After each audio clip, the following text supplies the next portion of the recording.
মেটলাইফের সবুজ গালিচায় দুই হাঁটু গেড়ে দুই হাত তুলে সৃষ্টিকর্তার কাছে কি যেন চাইছিলেন নেইমার জুনিয়র। কি চাইছিল সেটা হয়তো আমরা জানি না, তবে এতটুকু অনুমেয় করাই যায় সৃষ্টিকর্তার কাছে হয়তো অতৃপ্তি নিয়েই নালিশ করছিলেন নেইমার জুনিয়র। সেটা যাই হোক, নেইমার জুনিয়র কিন্তু ফুটবলকে বিদায় বলে দিয়েছেন। নেইমারকে কিন্তু সেলেসাওদের জার্সি তার কখনোই দেখা যাবে না। কিন্তু আমি যে ভিডিওটা করছি এটার একটা কারণ আছে। নেইমারের যে পতনটা হয়েছে, এই পতনটা কিন্তু অনেক আগেই হয়েছে। অর্থের পেছনে ছুটতে গিয়ে নৈতিক পতন হয়েছিল নেইমারের, ঠিক 2017 সালে। একটা সময় আমি বার্সেলোনার পার ভক্ত ছিলাম। সেই সময় 2013 থেকে 2018 পর্যন্ত, যখন মেসি, নেইমার এবং সুয়ারেজের একটা ত্রয়ী হয়েছিল। এই জুটিকে এমএসএন বলা হতো, মেসি, সুয়ারেজ এবং নেইমার। এই জুটি যত অসাধারণ মুহূর্তগুলো আমাদেরকে স্মৃতি হিসেবে উপহার দিয়েছে, এটা সব সময় কিন্তু আমাদের থাকবে। সেই সময়ই নেইমার জুনিয়রের যে আপনার ড্রিবলিং থেকে শুরু করে ট্যাকটিক্স বা অন্যান্য বিষয় যেগুলো ছিল, গোল করা, সেলিব্রেশন করা, মেসির সাথে বন্ধুত্ব হওয়া, এগুলো কিন্তু আমাদের জন্য একটা নান্দনিক বা চোখের আরামদায়ক একটা ব্যাপার ছিল। সো ওই কারণেই ব্রাজিলকে দল হিসেবে অপছন্দ করলেও নেইমারকে কিন্তু আমি ব্যক্তিগতভাবে পছন্দ করতাম।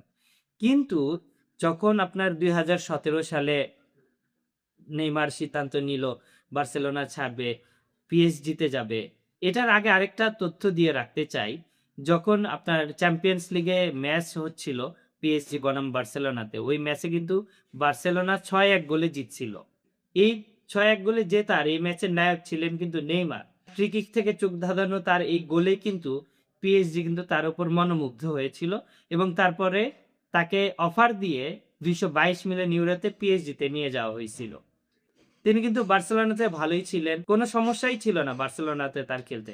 কিন্তু তার যে সুপার এজেন্ট পিনি এবং তার বাবা নেইমার সান্তোস সিনিয়র, তাদের দুইজনের অর্থলোভের কারণে নেইমারকে কিন্তু বার্সেলোনা থেকে পিএসজিতে যাইতে হয়।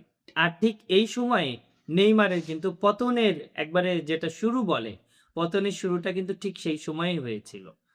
তারপরে সে 6টা বছর পিএসজিতে ছিল। পিএসজির মূল উদ্দেশ্যই ছিল তাকে পিএসজিতে নিয়ে এসে চ্যাম্পিয়ন্স লিগের স্বাদটা পাওয়া। ঠিক সেটা কিন্তু হয়নি। উল্টো তার ইনজুরিতেই কিন্তু অর্ধেকের বেশি সময় কেটে চলে গেছে। তারপরে সে সৌদি লীগ আপনার আল হিলালে আসলো। আল হিলালে উল্লেখযোগ্য কোনো কিছু করতে পারেনি।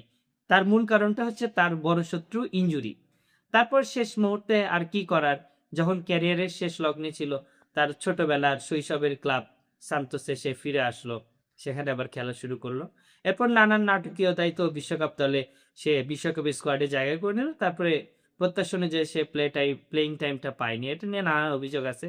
কিন্তু আমার মূল উদ্দেশ্য বা আমি যে কারণে ভিডিওটা আমি করছি, এই যে নক্ষত্রেরও যে পতন হয় এই চোখের সামনে, ভুলভাল দিক নির্দেশনা এবং ভুল সিদ্ধান্তের কারণে যে এত বড় একটা নক্ষত্রের পতন, ব্যক্তিগত অর্জনে কিন্তু তিনি কিন্তু ব্রাজিলের টপ স্কোরার হিসেবে বিবেচিত হন।